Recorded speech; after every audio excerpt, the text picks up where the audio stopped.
It feels like football. J-Mac is back. It is good to see you. Graziano, D. Wood are here. We have tons of NFL conversation coming your way. Plus, Greg McElroy and Heather are up early with us this morning because last night all eyes were on a legend in a new place. That's Bill Belichick arriving for his first game as the coach at Carolina, hosting TCU. And there were legends in the building. He wasn't the only one. You might recognize that guy on the left.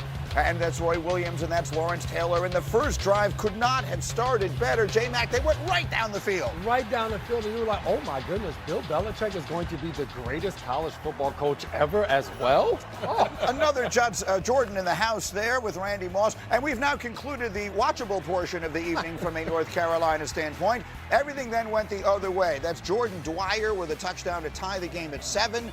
4 minutes left in the half. It's 10-7 TCU. And then Bud Clark, he just baited him into that. Don't do it. That's the throw you see on the outside. You never throw the out on the inside. Pick six, walk-in touchdown, TCU. Now, D. Wood, you figure Belichick is going to make halftime adjustments. This is the first play of the third quarter. Boy, when he did this, I literally turned the TV off because I knew it was night-night Chapel Bill. Belichick may have wanted to turn the TV off at that point. It was 27-7, and it would only get worse.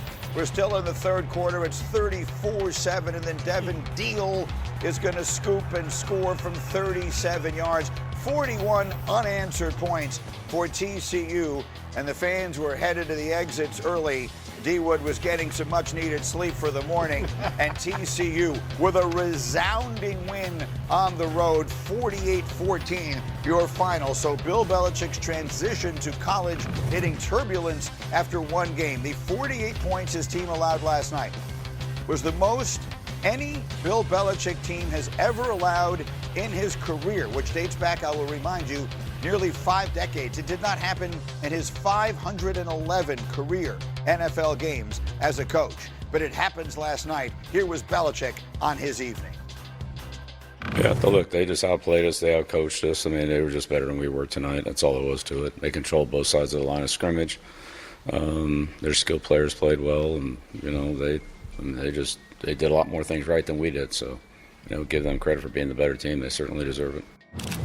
All right, it was startling, obviously, in so many ways, because you expect Bill Belichick to do things that maybe are almost impossible to do. And Heather, that may be why you were not at all stunned by what we saw last night. Not at all. We have to remember that this was a complete roster flip.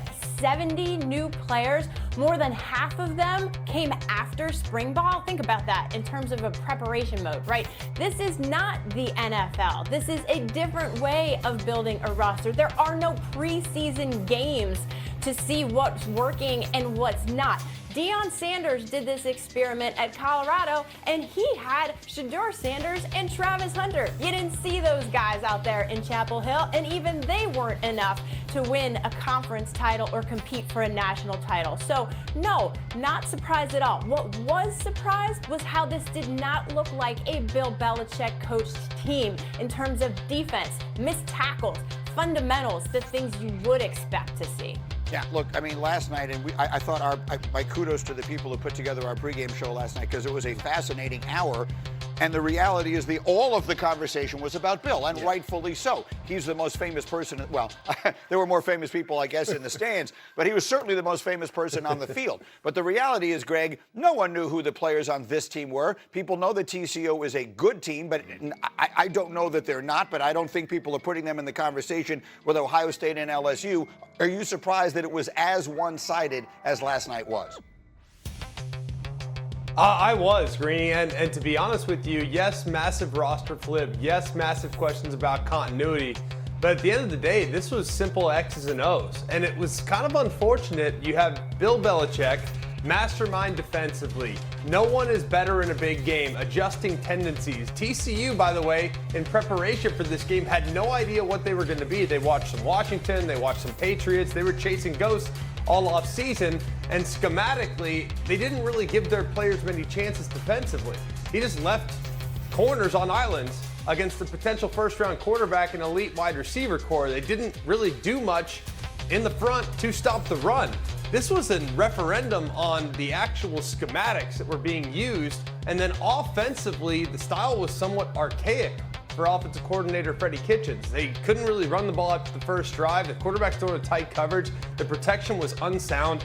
I thought schematically, that's something that is kind of usually something that you can point to the coach.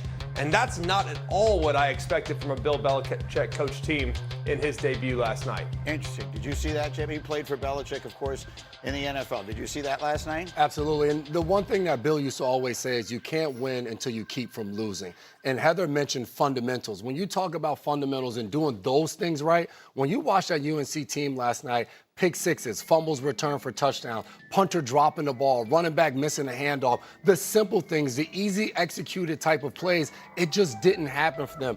The biggest thing for me, you talked about in that third quarter turning the TV off, what Bill was known for was the adjustments he made on the sideline. You think about in college football, halftime is forever. I just knew you going down 20-7, they're going to come up with something to start this second half that's going to give them hope. 75 yards untouched for a touchdown. It was just like, good night. Very next possession, 28 yards untouched. That to me was the part of it that was confusing. For me, that was the biggest indictment. I'm thinking, just like you mentioned, college halftime is so long, you can literally come up with a whole new game plan. That's what Bill Belichick has usually been at his best. And then they come out and the very first play, take it to the house. Like literally, to me, of all the things, that might have been the biggest indictment. I did no adjustments at halftime, and to see TCU just run all over a Bill Belichick coach team, I'm still in shock just looking at it. Don't have the talent. That to me was the thing. Look, I'm not an expert in football, and I'm not. I don't know these rosters up and down. But watching the television last night, it was evident. It looked like TCU had more players on the field on almost every snap than Carolina did, regardless of which team had the ball. And that's obviously a bad sign. And I don't know how much of that is coaching and not. Graziano, we were having this conversation upstairs, and I think it's an interesting one because people will ask, what does this mean? What could it mean for the legacy of Bill Belichick? And I think you had an interesting response. Yeah, look, obviously it's one game. It has to get better. But the reason it has to get better is because I think this is what he's going to do.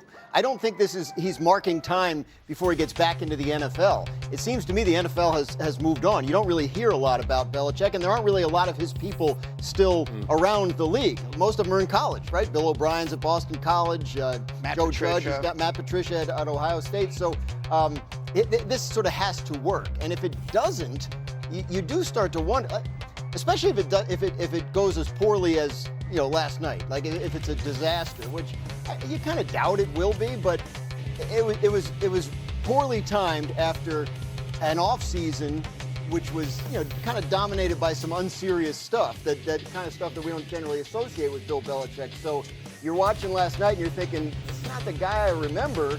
It's going to have to turn around pretty quick if he wants to make his mark in his new field. What you weren't able to see in that Bill Belichick soundbite that we played for you, because our camera shot was appropriately tight, is that he was surrounded by these Carolina blue balloons, which was about the un-Belichickiest thing you could ever possibly envision. Go online and find it. We'll find a shot of it and get it for you.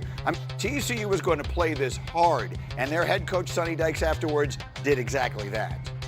There were a lot of other headlines leading into this game tonight. How did you make it about TCU leaving the game?